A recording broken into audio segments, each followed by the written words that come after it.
I was at the We Spa the other day, which is a Korean day spa. I don't know what the difference is between a Korean day spa and a regular day spa. I've never been to a day spa that wasn't a Korean day spa. But I think what distinguishes it, and I've talked about this on Nobody's Listening podcast, is the nudity, is the mandatory nudity. So you're in the hot spa area. They got like the saunas and the hot tubs and the steam room and all that. And you got to be naked. That's the rule. It's they're very, the signage and the notes and the directions are very explicitly saying you have to be naked. Like, you can not be naked, but you can't get in the hot tub, and we strongly encourage you to be naked. It's like very adamant that you are naked. So with a Korean day spa, I actually should bring this up. I got a massage. I'm going to change directions a little bit. I've never got a massage before, and I got a massage from a lady at a Korean day spa. The same spa, We Spa, it's the one I go to. I spent like $150 on this massage. It was an hour and a half. I have a few things to mention about this experience. So it's this short, maybe like 50-year-old Korean lady who's giving me the massage. They take me to this back room, and it's weird because it feels like an office building. It probably was. So you basically go back in this cubicle, and I have two things to mention about this. It's very, very, very simple. I don't want to go into everything about it. The first thing I want to mention is some of it, I started laughing. I started laughing when I was being massaged because it was so painful. Not only was it painful, but from the outside looking in, if you were just someone peeking into this cubicle where a man is being massaged, you would see something that looks like a pro wrestling move, okay? So this lady has her knee on my neck, okay? She has her knee on my neck, and she's putting pressure like this, like humping my neck with her knee. And it hurt so bad that I started laughing. I think, and I've heard this happens, I've heard other people mention this. I think, and I thought, like, why am I laughing? I'm in pain. I'm not like, I'm gonna be all right, but this hurts. This is not pleasant. I'm not enjoying myself. This is not a relaxing experience. Pain is being afflicted on me. So I just start laughing, and I'm like, why am I laughing? And I realize, I'm like, okay, this person, I'm paying for this. I'm paying for this. And this woman is like, you have to put in some aggression. So this woman is aggressively kneeing the back of my head, and I'm paying for it. And that's what made me laugh. It made me laugh to realize, I'm like, this is something I paid for. There's a woman on top of me aggressively, almost like she's mad, almost like she's channeling some frustration at me and kneeing the back of my head, and I'm giving this person money. So I just laughed out loud because the pain was so severe that I'm like, I'm paying for this. That was the laugh. The laugh was, I'm paying for this. I'm paying for this, like, pretty severe pain right now. So that was funny. There were a few moments like that. The main one was the knee on the back of the head, the knee on the back of the neck. There was a moment where I'm like, listen, you don't want to be, it's not even like you don't want to be a bitch. It's like you want to pay for the full experience, and you want to know you got it. You want to say, I had the full Thai massage experience. I did it, and I can now assess it, and I can talk about it, and because I experienced it in its entirety. So if you bitch out and you're like, listen, I'm hurting and this is very painful and I'd like you to stop, you say, no, I'm going to make it through so I can talk about it later.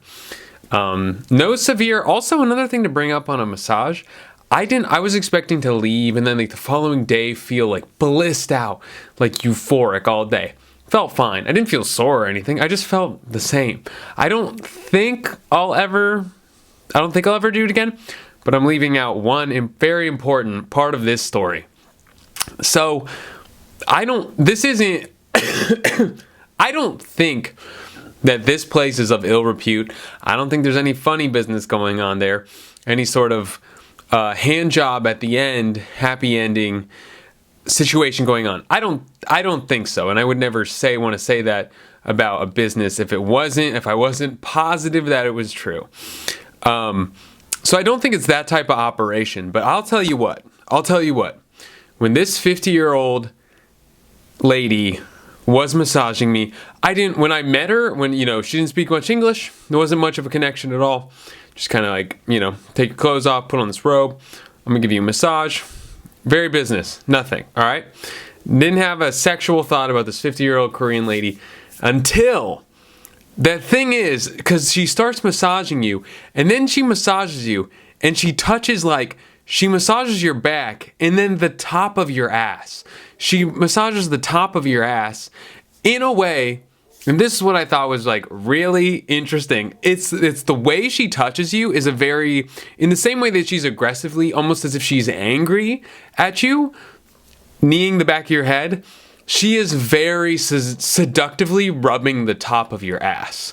And that will I will speak for myself, it made me horny. I was like, damn, like this. I was like, I hope she doesn't have me flip over right now because I am hard. I'm erect. Maybe I wasn't fully, but I was like, whoa, dang, like, because the way, I don't know, but the way she touches you is like, she like slows down when she gets near your butt, and it's like, it's something. It's an experience, and I thought that was strange that the knee on the back of the head felt like there was some anger. Felt like there was some anger there, which I'm sure there wasn't. And I also felt like the top of the ass rub felt like there was some lust, some horniness. So it was erotic. I felt that way. It was interesting though. So I feel like you can't really rub someone's ass without it being somewhat sexual. I don't know. It was a good experience. If I were to go back, I would be going back for the top of the ass rub. That was definitely the best part. And this is a woman I didn't walk in and was like, damn, look at this 50-year-old 5-foot Korean lady. Not that she was unattractive. She was wearing a mask. Couldn't even see her face. I don't know what she looked like, but I didn't have to. Holy smokes. Anyway, so I didn't get a massage the other day when I was there, but I was in the hot tub. So you're in this hot tub, and all right, I just kind of want to talk about, no, I'm not going to do this, but I'm in the hot tub, and one guy gets in with shorts. So you have to be naked. That's kind of the rules. A guy gets in the hot tub with shorts, which is weird. It's not, I mean, whatever, do you. But it also says, like, you can't wear shorts in here. And I remembered it saying that. Guys wearing shorts, don't give a shit. Guy's in there, and a guy is sitting next to me. The guy with the shorts gets out of the tub, and there's a guy sitting next to me, and he's like, you're not supposed to be in here with the shorts because of the detergent and the fabric. It can break the pipes, and it's not sanitary. It's not very sanitary. And he was upset. He was upset that this guy was wearing shorts in the hot tub. And I played along. I'm like, yeah, I don't know. Maybe someone will say something. Maybe some worker here, someone that has something to do with the day spa will speak up and say, hey, I told him, hey, it doesn't really bother me. What I wanted to tell him was, dude, I'm peeing right now. I'm peeing in the hot tub. I'm contaminating it. Not only that, everyone pees in that hot tub. Here's how I know. There is a restroom in the men's area of the day spa, okay? The area is heavily trafficked. There are a lot of people coming in and out. I have never seen anyone in that bathroom. Every time I've used it, no one has ever gone in there, okay? No men are leaving that area with the hot tubs and with the saunas and going to the restroom because they have to pee. They aren't. They're peeing in the hot tub. It was so funny. This guy is just like, I'm worried about the bacteria and the chemicals that might be in the shorts getting on me. I'm like, guy, everyone who has sat in this tub has pissed in it. Not only has everyone who has sat in this tub pissed in it, they've pissed in it every time they've got back in it. There's no way you can sit in a hot tub and then not just pee. I think that's something that everyone does. I think it's like I truly believe this. There are two types of people in the world. There are people that piss in hot tubs, and then there are people that lie about pissing in hot tubs. I don't know who is getting out of a hot tub because they have to use the restroom. Maybe some people are, but I think if you've sat in a hot tub and you've got out of the hot tub because you had to pee, I don't think you really had the hot tub experience. That's my thought. Just pee in it. It's fine. We're sitting in each other's piss. Who gives a shit? Relax. That's why you're here. No one's going to there's chlorine in the hot tub. It's going to be fine. Take a load off. Blow a load of piss into the hot tub. Who gives a shit? Google's talking to me. Okay, some things I was thinking about is the things like what is true about yourself and what are things that you would like to believe about yourself. And I think this is like what gets people in trouble all of the time is the things that are actually true, which you do know. You know what is true about yourself. I know how smart I am, okay, with my job. I know exactly how smart I am. I also know what I would like to believe about myself and what I tell myself.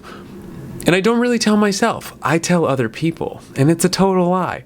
So you have to be careful about the things that you know are true about yourself. And also don't do like comedy that's not funny is self-deprecating humor that isn't true, that isn't authentic. If someone's just kind of like self-deprecating humor about being fat or having a bad fashion sense or something isn't necessarily fun because it's not true. It's a very guarded way. It's you saying, here are my imperfections. I'm fat, but most of the time, if you're making jokes about you being fat, you're probably pretty comfortable with being fat, and that's fine. You're pretty comfortable with who you are, and you're saying, hey, these are my flaws, get a load of my flaws. But it's actually not that interesting because you've come to terms with that. That's something that you believe about yourself, is that I'm content and this is what's true about me, and here are my flaws. When in reality, it's not that much fun because you're comfortable with those flaws. They're not your actual flaws. Maybe the real thing is this reason is what I'm actually insecure about. Maybe it's even the reason that you're fat, Maybe it's the reason that you feel stupid. Maybe it's the reason that your dick can't get hard. Those are the things where I'm like, those are when you really can psychoanalyze yourself because you do know what's wrong with you. You always know what's wrong with you. I believe this, and when it really starts getting scary is when someone truly doesn't know what's wrong with them. That's when it gets scary to me. When I see someone that I can tell, a lot of people are insecure. I truly believe this. My friend Matt put out a YouTube video. I shared it on Facebook. Check it out.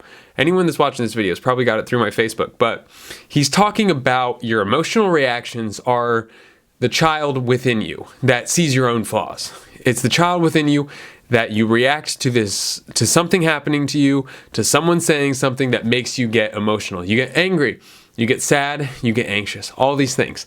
And if you really pull it back, I truly believe this.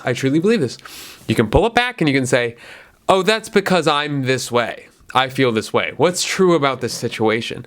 So I'm trying to come up with a good example for myself in something that I do. Okay, for a very long time, in my career, I deep down, I felt insecure about me not knowing a large scope of software. A large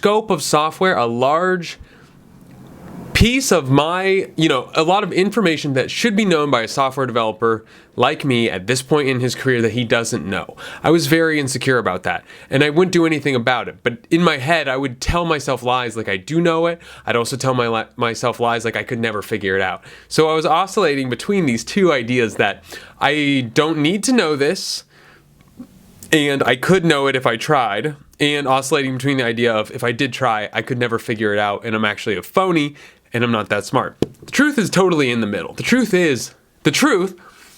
was neither. The truth is, I was too lazy to go and learn that stuff. I was too lazy to just say, the truth is, I am a person perfectly capable. I'm in the middle ground.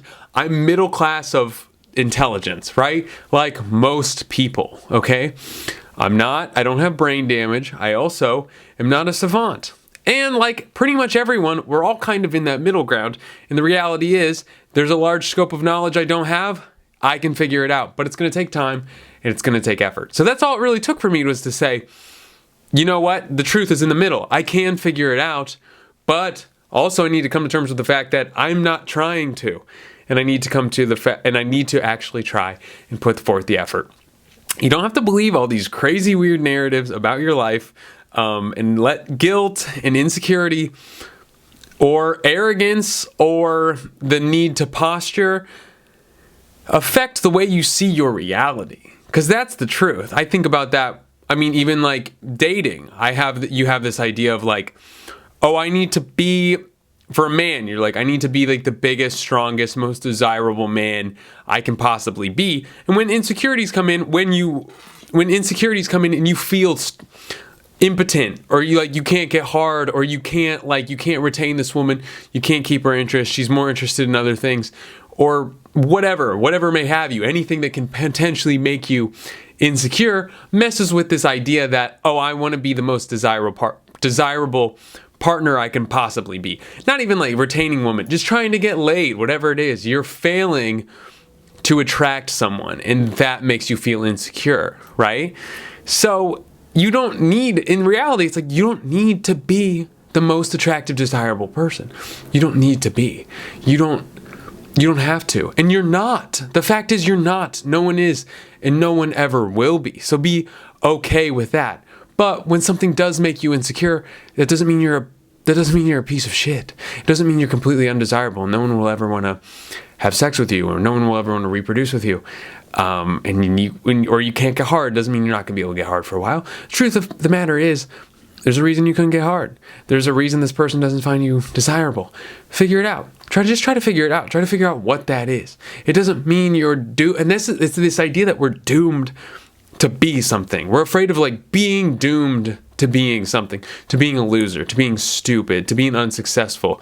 We're afraid of being doomed to that. But that's never true. It's never true. You can always do something to change your circumstances. You can always try something new. You're never doomed for anything. And you're also not guaranteed security. You're not guaranteed success from everything either. So there's not this like, I'm a piece of shit, or I'm the greatest human alive.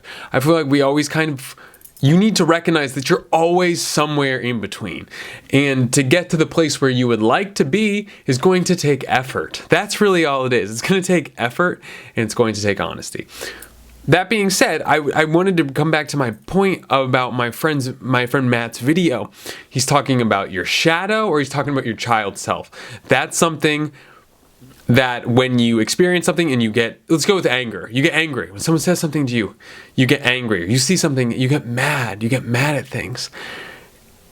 Take a second. That's a gift. That anger is a gift. Because a lot of times you get angry and you're like, I'm angry at this. It's not me. It's that. It's that thing that triggered me. It's making me, it's its fault. It's this TikTok video that I watched that triggered my anger. It's its fault. It's the TikTok video's fault.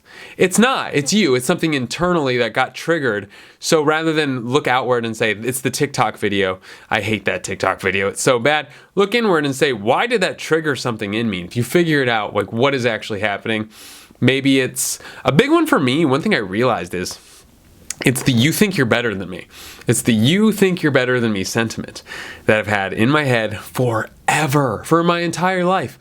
That's the most basic one that gets to me is, oh, this person thinks they're better than me.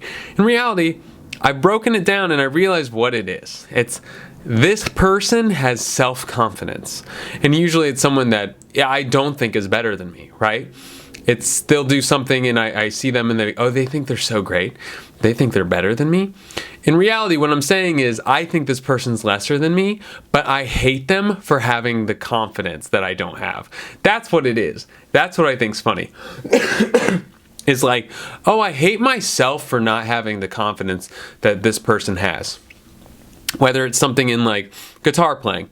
You watch a guy play guitar and sing on TikTok, and maybe he's pitchy, he's not that great at guitar, but he has so much confidence and he thinks he's killing it. So you watch this and you're like, this guy thinks he's so great. Really, I'm just mad because I'm like, I wish I liked myself as much as this man does. I wish I was feeling myself as much as this man was, with as little skill as he actually has. I'm jealous of him, and once I come to terms with that, I don't care. I don't give a shit. I'm like, okay, well then he has more confidence than I do, and that's good for him. I'm just upset that I don't have that confidence, that's all. I'm just mad that I don't have confidence, that's all. It doesn't got anything to do with TikTok, doesn't even have anything to do with this man. It's just me being upset with what I have and the fact that I still don't feel good. Here's an example. Here's my favorite example. So I'd watch these videos. I would watch these videos about, like, it's this girl and she's talking, it's fat shaming. It's fat shaming. So the idea, like the big is beautiful movement or whatever, you understand the idea. It's like love or beauty comes in all sizes. So the idea is like primarily women, not so much men, being okay with themselves and being comfortable with the weight that they're at. Sorry, my phone is going nuts. Yeah, that they're comfortable with their own weight, that they're comfortable with their own body, and that they feel beautiful in the body that they're in. And I would watch these videos. Joe Rogan is a fat shamer. He does not like these. He's very upset with these women thinking that they're beautiful or feeling like they're beautiful when they are overweight, when they're, from Joe's point of view, undesirable. This is the way I see it. And there was this YouTuber, this girl, she would talk about this big is beautiful, and they're very intense emotional reactions to these women that like themselves and are confident and happy with their weight and happy with the things they're eating and happy with the way they feel. But it's this idea that you're not, two different ideas that the women would bring up. The YouTuber, she'd say, the kids, you're a bad example for children.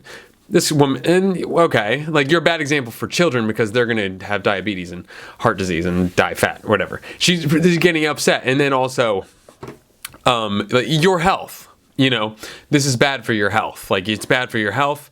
You're fat. You need to lose weight. Really being upset that these women are fat and happy. Okay. So I was watching the video. I'm like, why, what is the emotional reaction here? Cause this is clearly not a genuine concern for these overweight women's health. It's just not. That is not where this is coming from.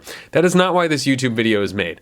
There is some weird vitriol against these women who love their bodies, whatever shape they may come in, from this skinny girl YouTuber. So I was trying to figure it out. I'm like, why can't you let a bitch live?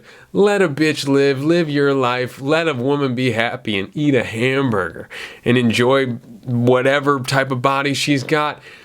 And I realized these girls are happy and they're content with themselves and they like themselves, and that feels good for them. And when these women are expressing themselves, the beauty comes in all sizes. You can tell that. You can tell they like themselves and they're happy with the way they look. Okay. And what I've realized is a lot of people that are like very fitness oriented or have lost a lot of weight, in reality, they're thin and they think they should be happy, but they're not. So when they see someone that is, let's call them, you know, fat and happy, they get upset because they're like, I'm supposed to be happy. You're supposed to not like yourself. You're supposed to be discontent with your physical appearance. And I'm thin, I'm skinny, I watch what I eat and I'm still not. And that infuriates me. It infuriates me to see you content and me not content. You know, because I lost all this weight, or I maintain this body so I can't be happy, and I'm still not, and that frustrates me about me. It's got nothing to do with you. I don't care what you eat. I don't care about what children watch you eat, whatever you eat, and if they follow suit. Who knows? That's not why I'm making the video. I'm making the video because I want you to know you're gonna die, because I need you to not like yourself. Because I don't like myself. And that's the truth. I need you to be on the same playing field as me, because it feels like I'm sacrificing the food I want to eat. I'm sacrificing a lifestyle that I used to live for nothing, because I thought it would make me content, and it didn't. And I'm mad about that, which is totally fair. So, when you get frustrated, someone cuts in line, say, I'm a little bit frustrated because there's part of me that wishes I had the lack of empathy or the goal to not care about all these other people in line and cut in front of them. There's part of you that wishes, I wish I had that. I wish I had the courage to not give a fuck about anyone else. That's true. So once you acknowledge that and you're like, why am I really upset? I'm getting cut in line, okay? I could speak up for myself, but I'm not. I'm just getting mad at the person who did cut in line. I also don't have anywhere to be, so I'm upset. The reason you're upset is I kind of wish I was that guy. I kind of wish I had the courage to not care about other people. Let's see. Okay, this is great. So this happened to me recently. This happened to a friend of mine, and I don't want to give the example because it's too literal, and I don't want to, what's the word? I don't want to invade their privacy. I don't want to, but a lot of times in life, how often do we do this? We're afraid, whoever's watching this, thanks for watching this, by the way, but we make excuses for not doing something or for doing something. When we're scared, when we are afraid, we need an out. We need an out because the excuse is fear. You're like, I left this situation because I was scared. It was too much for me. It was overwhelming. I was afraid. But that doesn't sound good to say to other people, right? It doesn't sound great to say, oh, why did you, maybe you join the military. You join the military, you go to boot camp, it's too much. You can't handle it. It's scary. You want to go home. You miss your mommy and daddy. You're afraid, okay? You come home. And someone asks, oh, I thought you were in the military. And you're like, oh, I'm flat-footed. I'm flat-footed, so I can't do it. I got there, flat-footed, can't do it. I'm flat-footed and half gay, so I can't be in the military. I discovered I'm half gay and flat-footed there. So I really wanted to do it, but I'm just kidding. You can be gay in the military. I need a better example. But you're flat-footed. You've got like 80-40 vision, something like that. So you use this excuse. That's not the real answer. So instead of that, you're telling yourself this, but you're also telling other people. And you telling other people is you just trying to convince yourself that you didn't leave boot camp because you didn't. I'm gonna have to restart this video because it only goes to 28 minutes. But hold on. Okay. So you have to tell people, I didn't leave the military. I didn't quit boot camp because I was scared and I was overwhelmed. And being in the military is horrifying. And drill instructors are mean because that makes you sound like a coward. You say, oh, it was something outside of my control.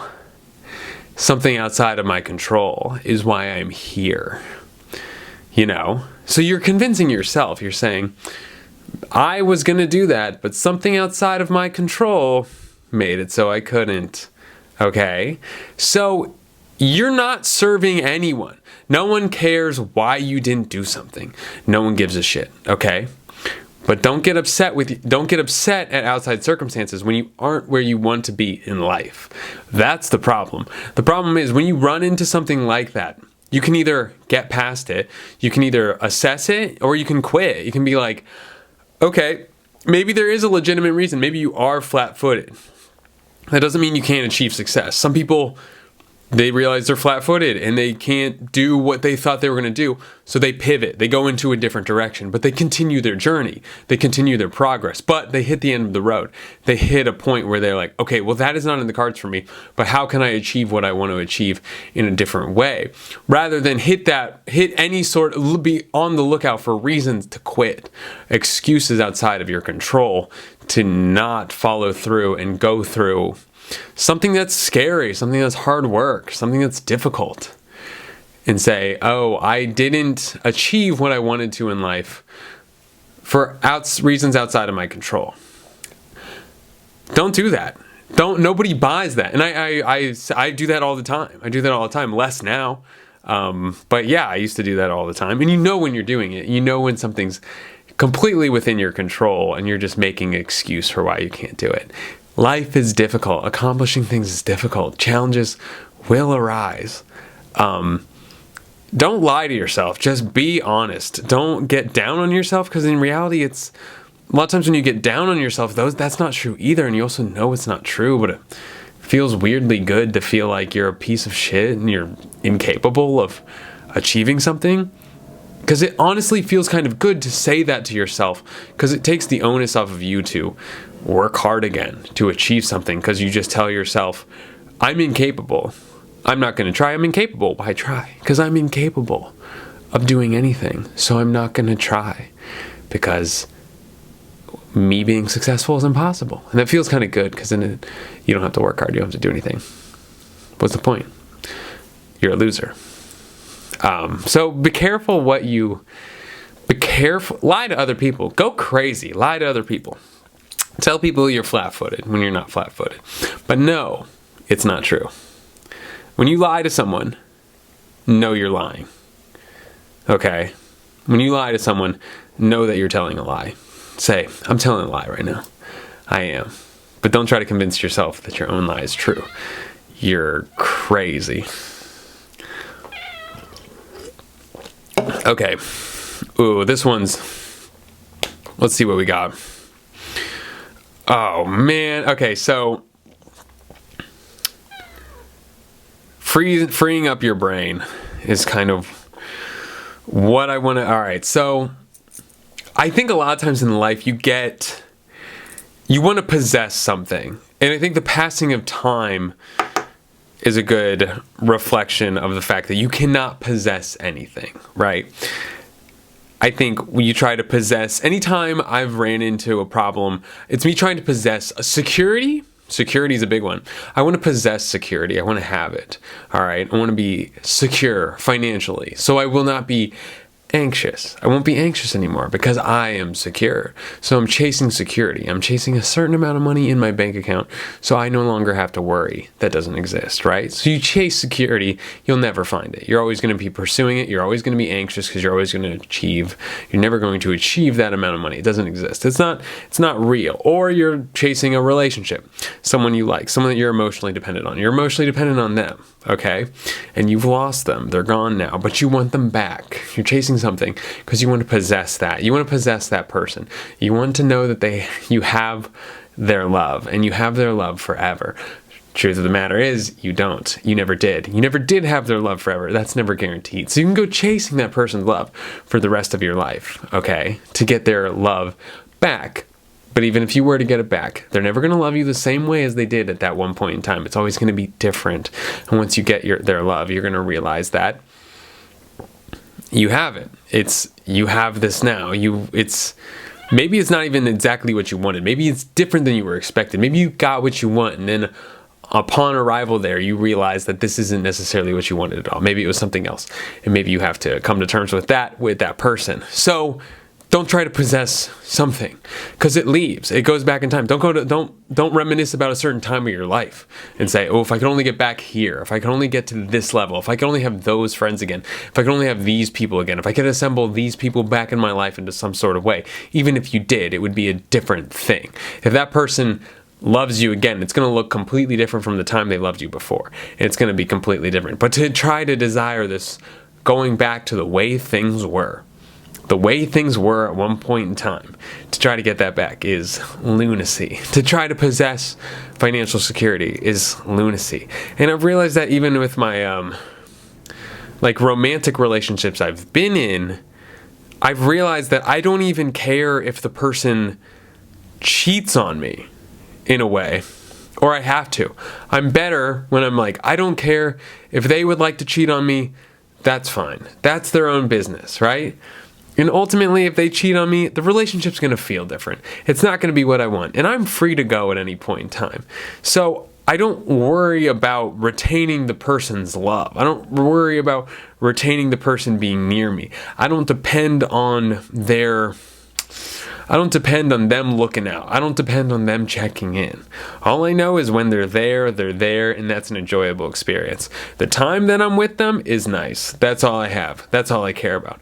When they're not there, I don't give a shit. That's really it. And if they want to go, they're free to go. All I lose is the fact that I don't get that time that I enjoyed spending with them. I have to fill it with something else I enjoy. That's all. Because I'll never possess that person. I'll never have them forever. And the truth of the matter is, I don't think I really wanted to possess them. That's a lot of pressure. That's a lot to have on me, is to possess something. It's kind of scary. So appreciate things for while they're there. You know, you don't, or something like, oh, I want to own a house in the south of France, right? This is a very literal example. You're like, I want to own it, right? Then you own it and you're like, well, now I got to maintain it. Okay. Now I own it. I don't want to be there all the time, but you know, there's bad pipes. The neighbor wants me to put up a fence. There's something to maintain about it. You wanted to possess it. You wanted to have a place in France. You wanted to own it. But there was some sort of possessive aspect of owning a place there that felt good to you to own, to have it. It's mine. It's mine. I possess it. I own it. But in reality, if you could just learn to appreciate an Airbnb in the south of France whenever you wanted it, you'd probably be a lot happier, right? Why did you want to possess it? You could go to an Airbnb. You could rent that same Airbnb for less money every time you want to go to the south of France, which isn't that often. So what's your obsession with possessing something? Do you think that'll bring you satisfaction to own it, for it to be yours? I don't think so. I really don't. People come and go, and things come and go, and to only find satisfaction out of those things because you think they will last forever is going to lead to disappointment for you. That's the way I feel about it. Maybe other people feel differently, but enjoy things for while they are. There's a very good movie called Brad Status with Ben Stiller that I really enjoyed, and I thought it had a lot of really good learning, like life lessons. Granted, it's about aging, it's about getting older, it's about status, it's about the way you feel about things, and I really enjoyed it. It was a bummer, though. It was a major bummer to see the character like turns it around in the end, but don't be petty. Just understand that everything can fucking go. Everything can leave at any point in time. It's all made up in some ways. There are nice things, but understand it's all made up. Now I'm losing myself. What one thing do I want to say? I guess the main thing being like go on vacation is really what it is. If you're a person that wants to save money, blow some money. Don't try to buy security. Go on a vacation. Have an experience. Louis C.K. said, all you have is your experiences. Money comes, money goes, but your stories are all you have. I've said that before, but that's stuck with me, man. That's stuck with me. Even every shitty situation you find yourself in, you're like, this is a story. This is what I have. I'm a product of my experiences. People don't want to hear about your security. You don't want to think about your security. It's elusive. You'll never get it. People's love, security, success, they're all elusive. They don't really mean anything. They're just things that you chase. Tell you what, though. Buy yourself a nice car, if that's what you want. If you want to buy a nice car because you want people to see your nice car, that's not going to do anything for you. But if you want a nice car because you like the way it feels, you like the way it drives, you like coming out and seeing it, buy yourself a nice car. That's nice. That's a good thing you can do for yourself, you know. If that's something that you really enjoy, sitting in your car, but don't buy that car. Lease it. Lease it if it makes sense. But yeah, buy things that are going to make your life better, not things that you think are going to, things that you want to, whatever. Something that you think is going to bring you something that it's not going to bring. Buy a nice car with leather seats, heated seats, and a nice sound system. You're going to enjoy that shit. I'm losing myself. I was thinking about stand-up. Okay, so I was thinking about stand-up the other day. I've been watching a lot. Just random people stand-up. And the observation I made, I watch Kill Tony a lot, and watching people do comedy for the first time it's so fascinating because you watch them do an impression of a comedian, and it's great because they do this impression of a comedian and it's so inauthentic, and it's beautiful because they get on stage and you can tell the disappointment they have, where they're like, well, this is what I thought being a comedian was, and I did it and nobody laughed, you know. Because it's all contrived. It's both contrived, most of the stories, and it's also incredibly derivative of 9 different comedians and comedians acts you've seen before. So really, when comedians get good is when they've learned to channel who they are by themselves on a stage. And that's why I like improv, because it's easy. All I really have to do is be a character and react. I'm funny. If you put me in a situation, if you put me in a scene, all I have to do is be that character and I react. And it's going to be funny because I'm a funny person, you know. But doing that as a stand-up comic, you're just on stage and you got to just cook up. It's like Top Chef. It's like Iron Chef with no ingredients. You just gotta make it. You just gotta make it work, man. So I respect the hell out of it. But it's fun to watch people, myself included. When I first did stand-up, I just did, my impression of what a stand-up comedian was. And I did what I thought jokes were. I did these jokes that were hacky, like bullshit jokes. They weren't personal. It definitely wasn't the type of humor that is the type of humor that I make my friends laugh with. I make my family laugh with. It was bullshit. It was just bullshit hack nonsense. But I really respect comedians, good comedians, because they've learned how to channel their self-expression. I don't think if you're not, because I even watch people that aren't funny, but they're good. They can do stand-up, but they're not funny at stand-up. They know how to write jokes, but that's it. They're not funny people, but they know how to write jokes, and that will get them so far. But to watch an actual funny person bomb on stage because they don't know how to actually make the magic happen is pretty funny too. Because some people are very charming, very charismatic, and very funny, but when they get on stage, they suck because they don't know how to make it out of thin air. They need it's like playing tennis by yourself. They need something to bounce it off of. It's a lot of fun to watch. But when people figure it out, when they can learn how to hit a tennis ball back and forth by themselves, that's when the magic happens. So, yeah, Kill Tony's a great show. I guess that's my point. But I think that's all I had. I've been talking for a while, so yeah, don't try to possess things. Pee in a hot tub every once in a while. Be good to your mom. Give your cat a tongue bath, even if she's getting focused. Isn't it crazy how docile she is? She's not happy right now. Oh well. All right. Thanks for watching.